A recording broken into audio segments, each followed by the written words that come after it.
On my birthday, my daughter-in-law gave me pills to help me sleep. I saved them. 3 days later, she found me wide awake with my lawyer. They say the most dangerous predators are those who smile while they poison you. I never thought my son's wife would try to erase me from existence, one pill at a time.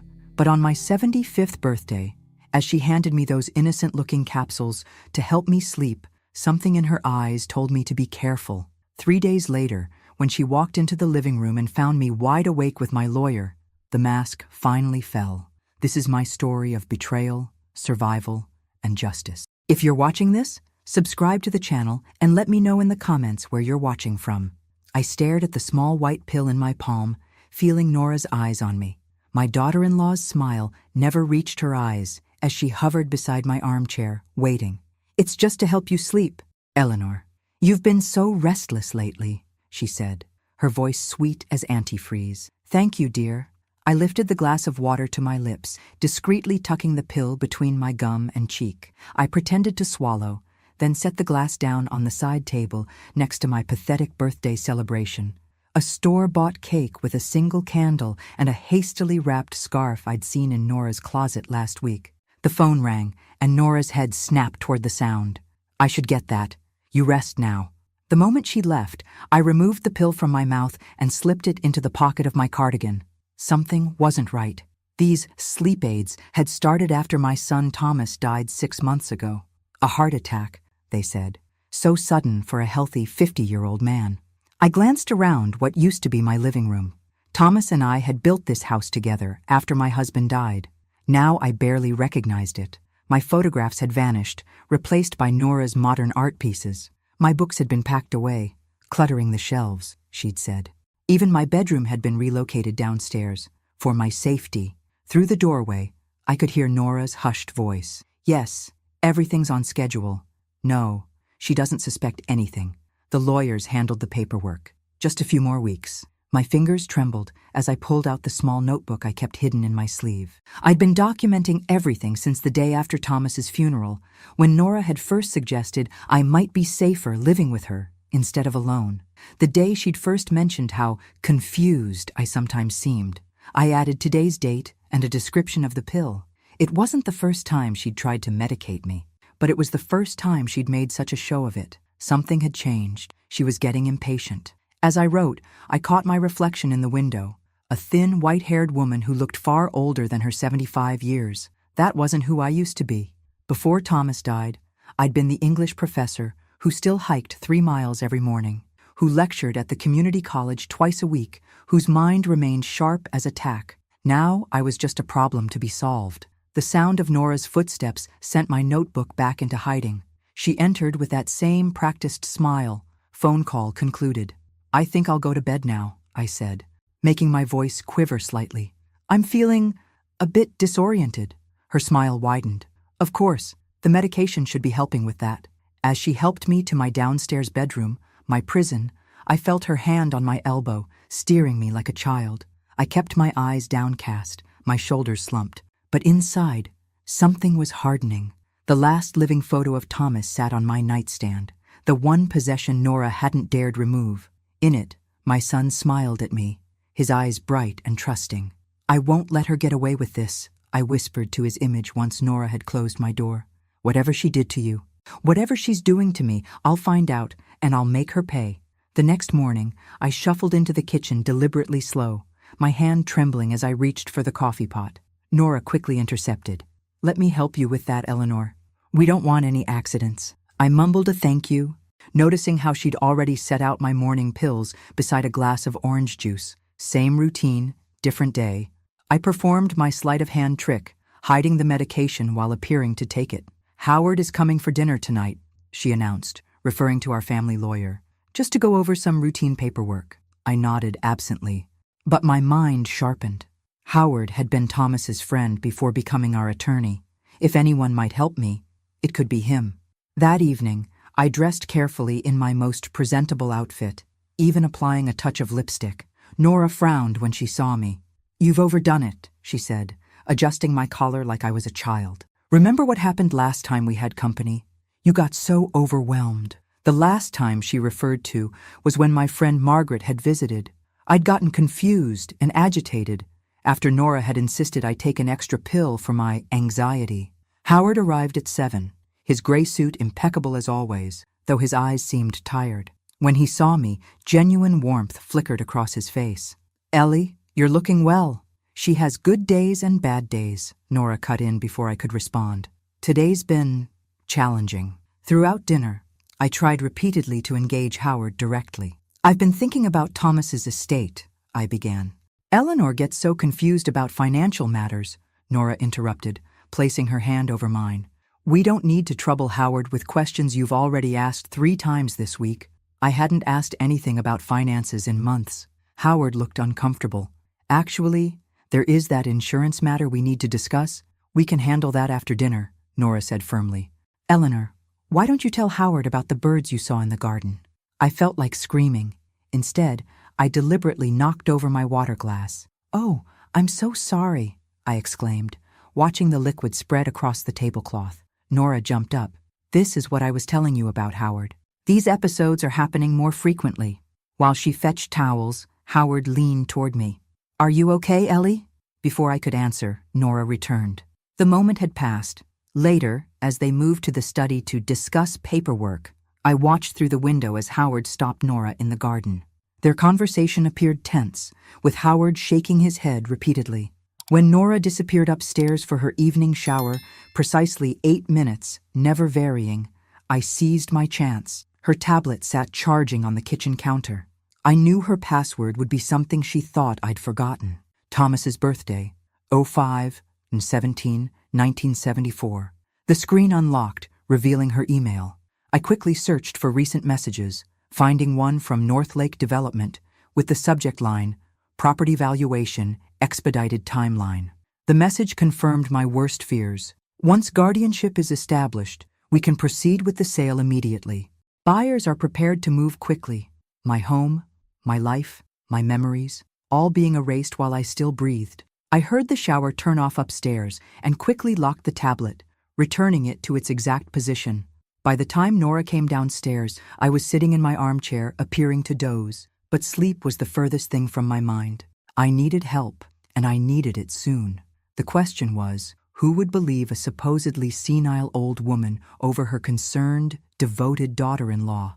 The fluorescent lights of the medical clinic made everyone look ill. I sat in the examination room, watching the second hand tick around the clock while Nora completed my insurance forms at the reception desk. "Mrs. Mitchell?"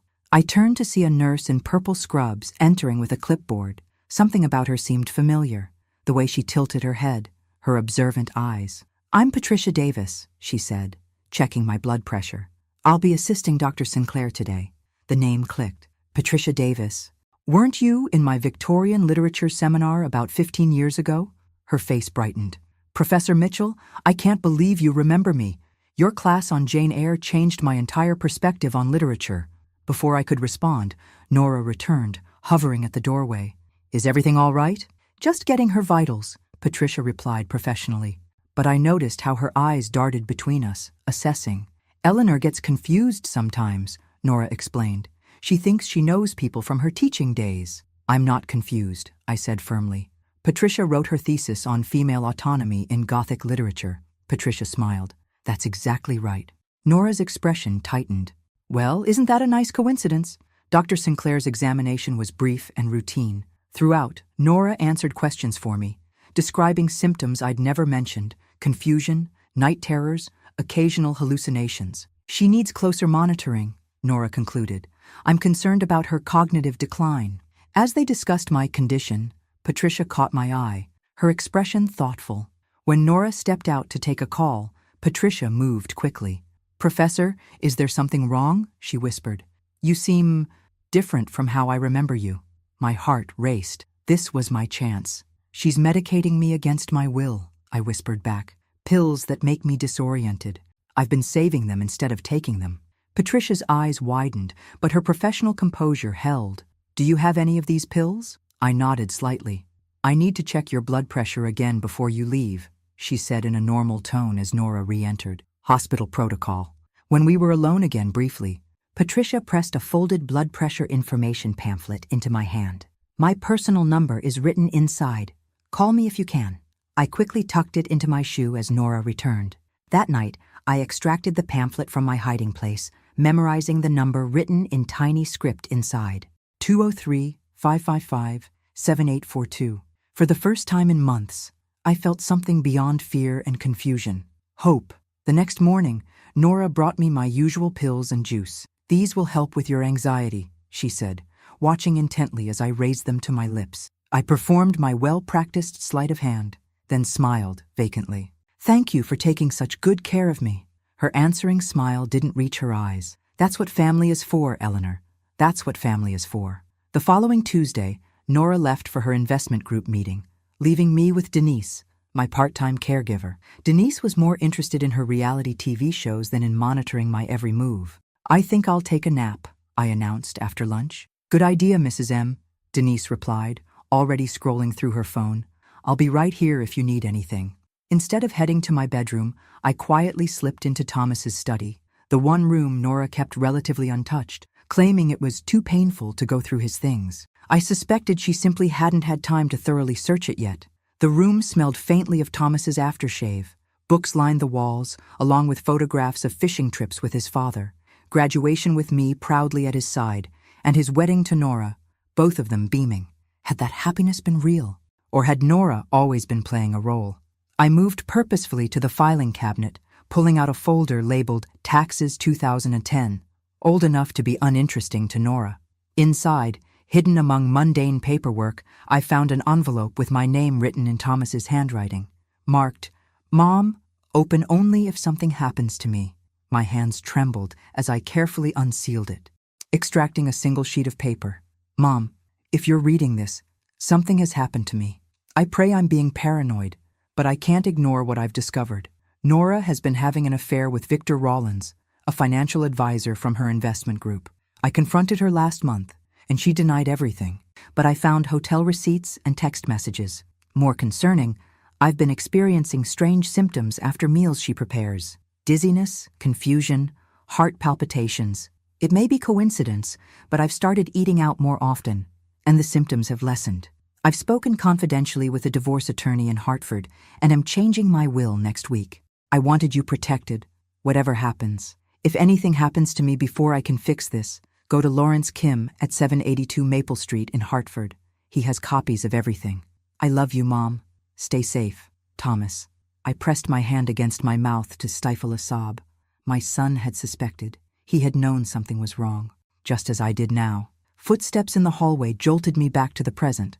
I quickly photographed the letter using the old digital camera I kept in my purse, my bird-watching hobby that Nora found harmless, and returned everything to its place. I was sitting at Thomas's desk, looking at a family photo album, when Denise poked her head in. "There you are, just checking on you. Finding some good memories?" I nodded, playing the role of the sentimental old woman, just remembering better days. That night, I lay awake planning my next move. Going directly to the police seemed risky. Nora would simply paint me as confused and bitter. I needed irrefutable evidence, starting with those pills. The next morning, I noticed a sleek black car parked in our driveway. Through the kitchen window, I watched as a tall man with silver hair embraced Nora before following her inside. "Eleanor," Nora called brightly, "I'd like you to meet Victor Rawlins, my financial advisor. He's helping us organize Thomas's estate." Victor extended his hand, his smile as practiced as Nora's. "Pleasure to meet you, Mrs. Mitchell. I've heard so much about you." I clasped his hand weakly, noting the expensive watch, the manicured nails. "Have you? How nice." "Victor will be visiting regularly to help with some investment decisions," Nora explained. "Isn't that thoughtful of him?" I nodded, playing my part perfectly. But inside, puzzle pieces were falling into place, forming a picture more terrible than I had imagined. The shower ran upstairs, water drumming against tile. 8 minutes. That's how long Nora's showers lasted. Never more, never less. I moved swiftly to the landline in the kitchen, punching in the number I'd memorized. My heart pounded with each ring. "Hello?" Patricia's voice answered. "It's Eleanor Mitchell," I whispered, eyes fixed on the ceiling. "I don't have much time." "Professor, I've been worried. Are you okay?" "No. I quickly described the pills I'd been collecting, Thomas's letter, and Nora's plans with Victor. I need to get these pills analyzed. I can help, Patricia said firmly. Your next appointment is in 2 weeks. Bring 1 pill. I'll create a legitimate reason to test it. And if they're what I suspect, then we'll have official medical documentation of potential elder abuse. Her voice hardened. That triggers mandatory reporting protocols. The shower shut off. I have to go, I whispered. Stay safe, Professor. Document everything. I hung up just as Nora's footsteps crossed the ceiling above. When she entered the kitchen, I was innocently arranging flowers, a hobby she still permitted. Talking to yourself again, Eleanor? She asked, towel drying her hair. I gave her a vacant smile. Just remembering my garden club friends. You should rest before lunch. Victor's coming back to continue our discussion. And so he did, arriving with documents in expensive leather portfolios. They secluded themselves in the dining room, voices low but animated. I shuffled past deliberately, tray of tea in hand. Should be finalized within 6 weeks, Victor was saying. Northlake is pushing for a quick close. The paperwork is the holdup, Nora replied. Howard is dragging his feet about the competency evaluation. They fell silent as I entered. I kept my expression blank, hands trembling appropriately as I set down the tray. Thank you, Eleanor, Nora said loudly, as if addressing a child. Would you like to join us? Oh, I wouldn't understand all these complicated matters, I responded, reinforcing their perception. Victor smiled condescendingly. It's just boring paperwork, Mrs. Mitchell. Nothing for you to worry about. 2 weeks crawled by. I continued collecting pills, storing them in an empty vitamin bottle hidden inside a package of feminine products in my bathroom, somewhere Nora would never look. On the day of my medical appointment, I slipped 1 pill into a tissue in my pocket. Patricia was waiting, her smile professional, but her eyes conveying understanding. While Nora completed forms at reception, Patricia checked my vitals, skillfully passing me a small evidence envelope. I transferred the pill when Nora glanced away. I'll rush this through the hospital lab, Patricia murmured. Standard protocol for medication identification. That afternoon, returning earlier than expected from a dermatologist appointment, I entered through the side door. Voices from the kitchen froze me in place. When will it be done? Victor's voice irritated. Soon, Nora answered. The medical evaluation is scheduled for right after her birthday. 2 more weeks. Northlake won't wait forever. Other properties are available. This one is prime real estate, with lake access, worth $20 million minimum. I stepped back, a floorboard creaking beneath me. Silence fell in the kitchen. Eleanor? Nora called. Is that you? I shuffled forward, feigning confusion. The doctor finished early. They sprang apart, though not before I glimpsed Victor's hand on Nora's waist. Their matching guilty expressions told me everything Thomas's letter had suggested.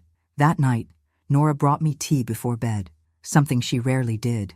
Drink it all, she insisted, watching until I emptied the cup. It will help you sleep. The bitter aftertaste lingered as she closed my bedroom door. Whatever game she was playing had entered a new, more dangerous phase, and my time was running out. The supermarket's fluorescent lights cast everyone in an unflattering glow. I pushed the cart slowly behind Nora, who was comparing pasta brands with exaggerated concentration. Eleanor? I turned to see Patricia approaching in civilian clothes, her surprise at our coincidental meeting, perfectly feigned. From Dr. Sinclair's office, remember? She prompted when I deliberately hesitated. Oh yes, I said, maintaining my fragile persona. The nice nurse. Patricia chatted pleasantly with Nora about the weather while helping me select oranges. When Nora stepped away to grab something from another aisle, Patricia whispered quickly. The lab results came back. The pills contain a sedative mixed with low-dose atenolol, a heart medication. For someone without heart issues, it would cause cognitive symptoms and eventually cardiac irregularities. My blood ran cold. Like my son experienced before his heart attack? Patricia's expression confirmed my worst fears. The hospital has officially documented this as an unidentified medication brought in by a concerned patient. Everything's legitimate. My phone rang, a rare occurrence since Nora controlled my contacts. To my surprise, it was Howard. Eleanor, I need to speak with you urgently about your estate management. Nora was still out of earshot. I found Thomas's letter about the divorce plans, I said quietly. A sharp intake of breath. I can't talk now. This is worse than you know. The line went dead as Nora returned with pasta sauce. That evening, I pretended to nap in the sunroom while Nora and Howard had what they thought was a private conversation in the study. Their voices carried through the heating vent. "The guardianship paperwork needs her signature," Howard was saying, his tone strained. "We've discussed this," Nora snapped. "The medical evaluation will show she's incompetent. We'll get court approval.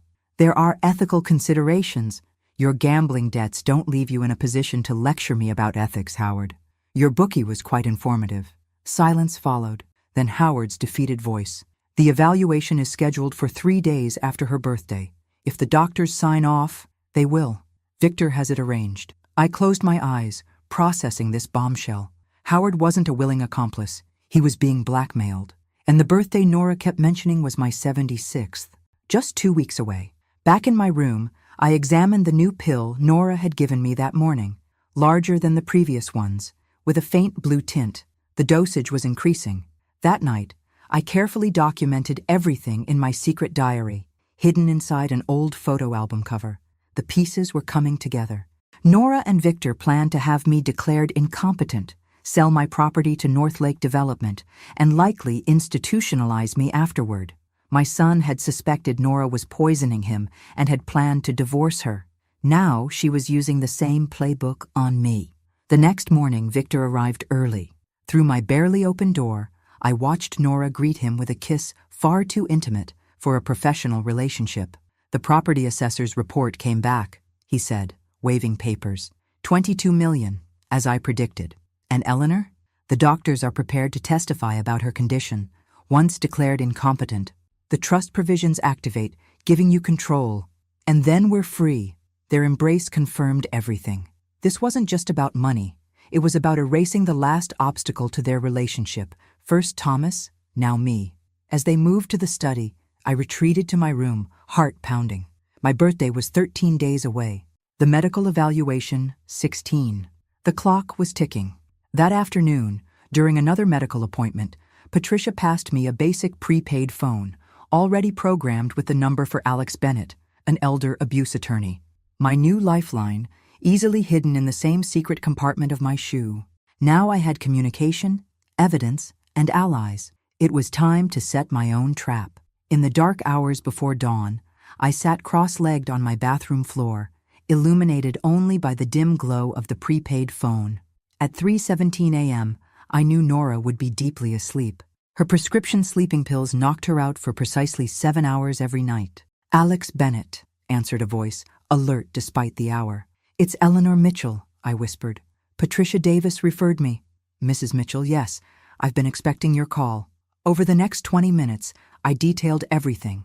The pills, Thomas's letter, the conversations I'd overheard, and Nora's plans for the upcoming medical evaluation. "This is deeply concerning," Alex said. "We need to move carefully but quickly.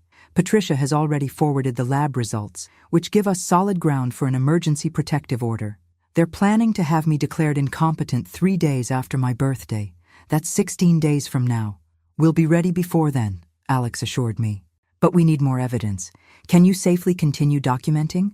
"I've been playing the role of confused old woman for months," I said with grim satisfaction. "I can manage 2 more weeks." We established a communication protocol.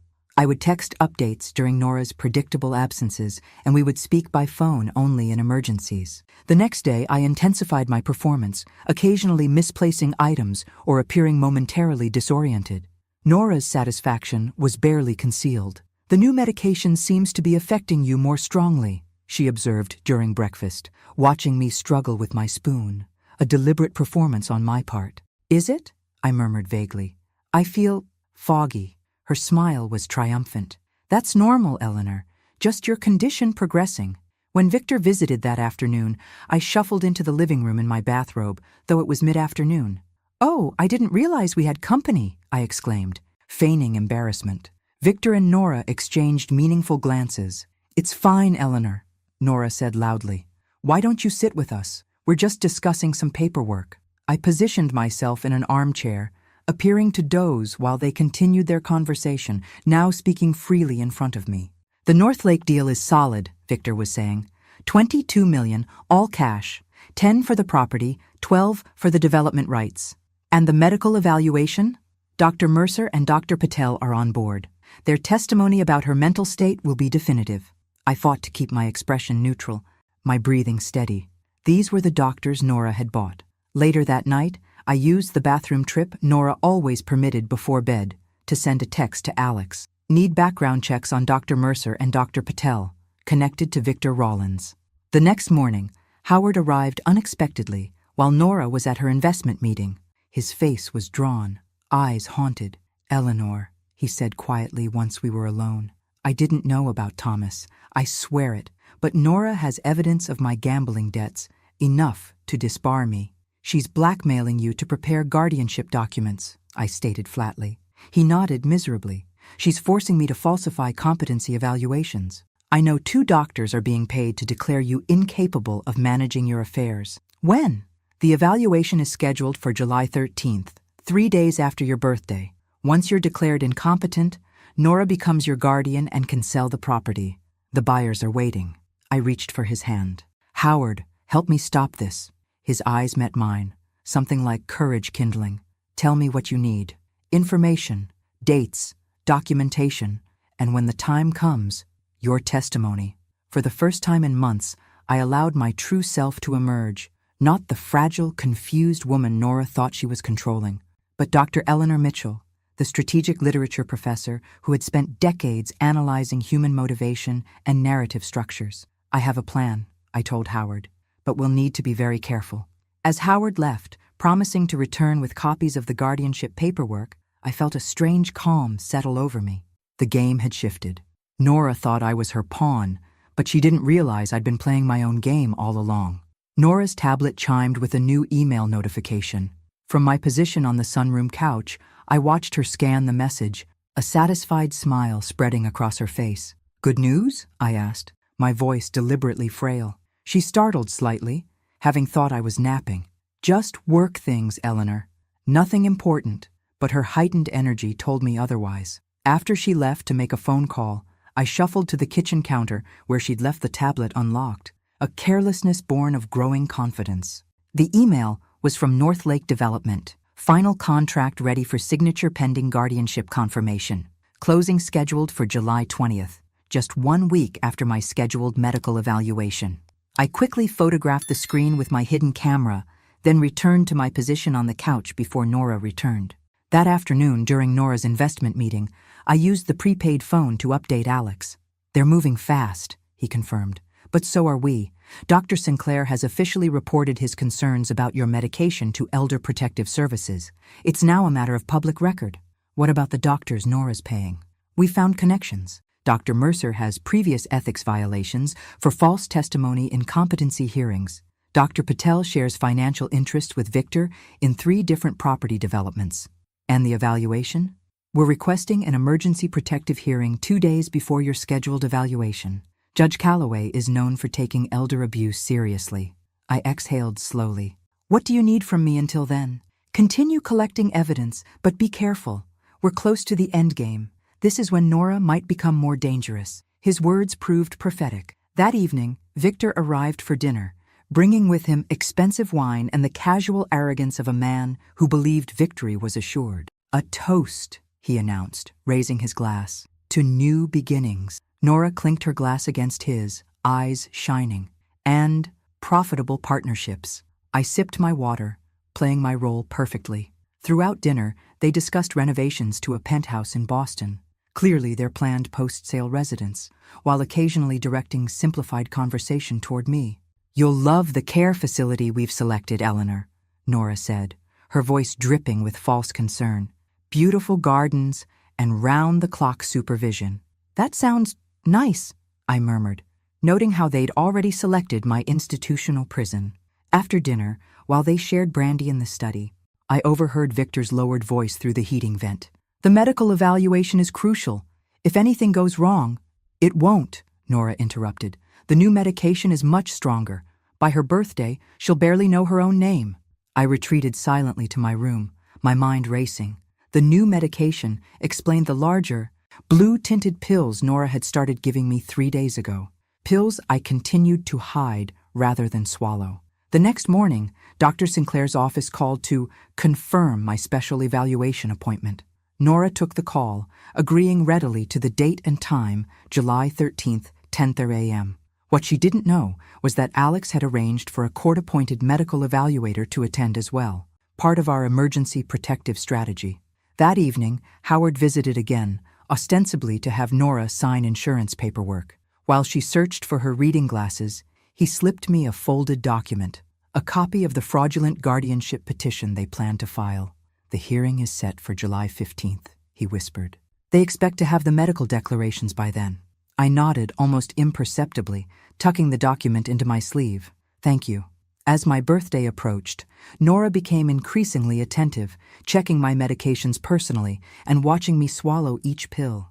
I perfected my technique of hiding them in my cheek, later transferring them to my growing collection of evidence. 7 days before my birthday, Victor arrived with 2 men in business suits, representatives from Northlake Development. "Just a property inspection," Nora explained breezily. "Nothing for you to worry about." I watched from my window as they measured the grounds, pointing toward the lake and gesturing expansively. My home of 40 years, the place where I'd raised my son, was being divided up before I was even gone. That night, I sent a final update to Alex. "Property buyers conducted inspection today. All parties expect to close deal by July 20th. His response was immediate. "Court date confirmed, July 11th, day after your birthday. Be ready."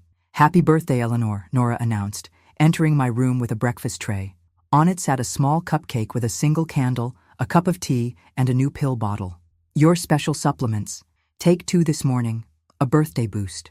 I examined the pills, noticeably larger than before, with a distinctive blue coating. "These look different," I remarked. "New formula," she replied smoothly. "Much more effective. Doctor's orders." I performed my well-practiced routine, appearing to swallow while secretly storing them in my cheek. Later, I added them to my evidence collection, now containing 27 pills of varying sizes and colors. Nora had planned a small celebration for that afternoon, clearly strategic, with Howard and 2 neighbors invited as witnesses to my deteriorated mental state. What she didn't know was that Howard was now working with us, documenting every conversation and collecting evidence of her coercion.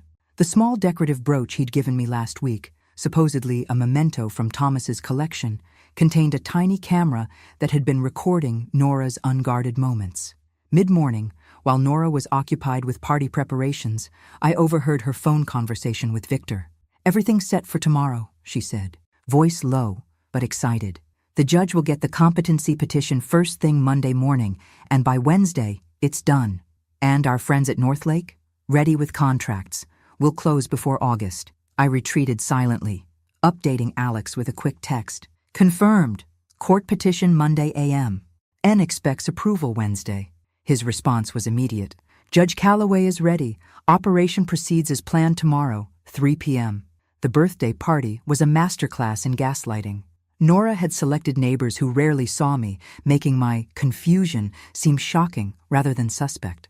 "Eleanor used to be so sharp," Mrs. Winters commented to Nora, not realizing I could hear perfectly. "The decline is heartbreaking. It came on suddenly after Thomas died," Nora replied, her voice carefully modulated for sympathy. "The doctors say grief can trigger rapid cognitive deterioration in the elderly." I played my role flawlessly, occasionally mixing up names, fumbling with the cake fork, asking repetitive questions. Howard watched with understanding eyes, occasionally catching my gaze with subtle encouragement. "We should discuss those insurance documents before your appointment tomorrow," he suggested as the party wound down. Nora nodded, pleased that everything was proceeding according to plan. "Eleanor, why don't you rest while Howard and I handle the paperwork?" In the study, doors closed, but voices carrying through the heating vent, Howard masterfully extracted final confirmations. "So, after tomorrow's medical evaluation, we file the petition Monday morning?" "Yes," Nora confirmed. "Dr. Mercer and Dr. Patel will provide declarations of incompetence. Judge Forsyth usually approves these quickly." "And the Northlake contract?" "Ready for signature once guardianship is established. 22 million, Howard. I'll make sure you're well compensated for your discretion." That night, Nora brought me special birthday tea, watching intently as I drank it. The bitter aftertaste told me it contained crushed medication, a final insurance policy for tomorrow's evaluation. I waited until she left, then quietly emptied most of it into the potted plant beside my bed. Soon after, I pretended to be deeply asleep when she checked on me. Once alone, I retrieved the prepaid phone. "Everything confirmed for tomorrow," I texted Alex. "She's drugging my tea tonight to ensure I'm disoriented for evaluation." "We're ready," came the reply. "Court officer will accompany Dr. Sinclair. Dr. Malcolm from Elder Services will conduct independent assessment. Police detective will be present with warrant based on medication evidence." I placed the phone back in its hiding place, a strange calm settling over me.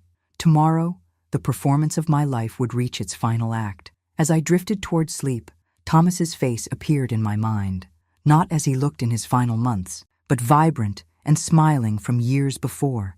"I'm setting things right, son," I whispered into the darkness, "for both of us." The day after my birthday dawned bright and clear. Nora entered my room with another dose of special supplements and a cheerful reminder about my important doctor's appointment tomorrow. "These will help keep you calm," she said, watching me swallow the blue pills that I expertly tucked into my cheek. "Dr. Mercer is very nice. You'll like him." I nodded docilely. "Whatever you think is best, dear." Her smile widened, the predator certain of her prey. "I have a meeting with the Northlake executives this morning," she announced. "Victor will pick me up in 20 minutes. Denise will stay with you until I return." Perfect. Exactly as we'd anticipated. Once Nora left with Victor, Denise settled in the living room with her reality shows. I sent a quick text to Alex. "They've left. Denise is here but distracted. Team arriving in 45 minutes, came his reply. "Keep Denise occupied." I shuffled into the living room, blanket wrapped around my shoulders despite the summer heat. "Denise, would you mind making me some tea? I'm feeling a bit chilled." "Sure thing, Mrs. M." She headed to the kitchen, where the tea supplies were deliberately placed on the highest shelf, requiring time and attention to reach. While she was occupied, I unlocked the front door and retreated to my armchair, arranging myself to appear frail but composed. 40 minutes later, a subtle knock at the door announced their arrival. Denise, returning with my tea, frowned. "Were we expecting someone?" "I don't think so," I murmured, feigning confusion. She set down the tea and went to answer. I heard her surprised exclamation, followed by the authoritative voice of Alex Bennett introducing himself and his companions. "We're here to see Mrs. Eleanor Mitchell on an urgent legal matter." Denise's protest died when Dr. Sinclair stepped forward, explaining he was my physician conducting a welfare check. She retreated to call Nora while they entered the living room. Alex Bennett was younger than I'd expected, early 40s, with keen eyes and a reassuring presence. Dr. Sinclair nodded respectfully to me, while a woman in a tailored suit introduced herself as Detective Sarah Morales. "Mrs. Mitchell," Alex said formally, "I'm here as your legal representative. Are you comfortable proceeding?" I straightened in my chair, shedding the hunched posture and vacant expression I'd maintained for months. "Absolutely, Mr. Bennett." Detective Morales set a recording device on the coffee table. "Mrs. Mitchell, I'd like to take your statement regarding the medication you've been given without your knowledge or consent. For the next 20 minutes, I provided a clear, detailed account of everything. The pills, Thomas's letter, the conversations I'd overheard, and the plot to have me declared incompetent. Dr. Sinclair examined the collection of pills I'd saved, confirming they matched the samples previously analyzed. This is consistent with gradual sedation and cardiovascular manipulation, he noted for the record. Denise watched from the doorway, her expression shifting from confusion to horror as the truth unfolded. We were reviewing the documents Howard had provided when the front door burst open. Nora stormed in, Victor close behind her. "What is the meaning of this?" she demanded, eyes wild with fury and fear. "Denise, why did you let these people in?" "Mrs. Mitchell," Detective Morales intervened. "I'm Detective Sarah Morales with the Connecticut State Police. We're conducting an investigation into allegations of elder abuse, medical fraud, and—" She paused significantly. "Possible homicide." The color drained from Nora's face. "Homicide? That's ridiculous. Eleanor is confused. She has dementia." "I have no such thing," I stated clearly, rising to my feet without any sign of weakness. "What I have is evidence that you've been drugging me, just as you drugged my son before his heart attack." Victor stepped forward, his lawyer's instincts kicking in. "This is absurd. Mrs. Mitchell clearly needs medical attention." "She's receiving it," Dr. Sinclair interrupted, displaying his credentials. I've been Mrs. Mitchell's physician for 15 years, and I've documented evidence of unauthorized medication in her system, the same compounds found in her son's toxicology report, which I've had re-examined. Nora's composure cracked. You can't prove anything.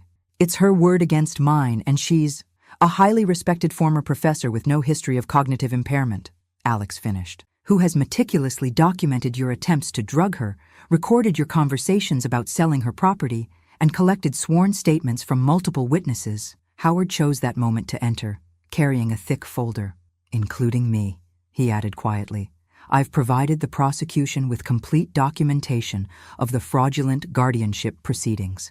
Nora lunged toward me, rage transforming her face. You scheming old... Detective Morales stepped between us, her hand moving to her belt. Mrs. Mitchell, Nora, I'm placing you under arrest for elder abuse, attempted fraud, and conspiracy. We'll also be investigating your involvement in Thomas Mitchell's death. As Morales recited Miranda rights, Victor attempted to edge toward the door, only to find a uniformed officer blocking his path. Victor Rollins, the officer announced, you're also under arrest as a co-conspirator. I watched silently as handcuffs were placed on the woman who had been systematically erasing me from existence. Our eyes met briefly, her shock meeting my clear, unflinching gaze. I may be old, I said quietly, but I am far from helpless.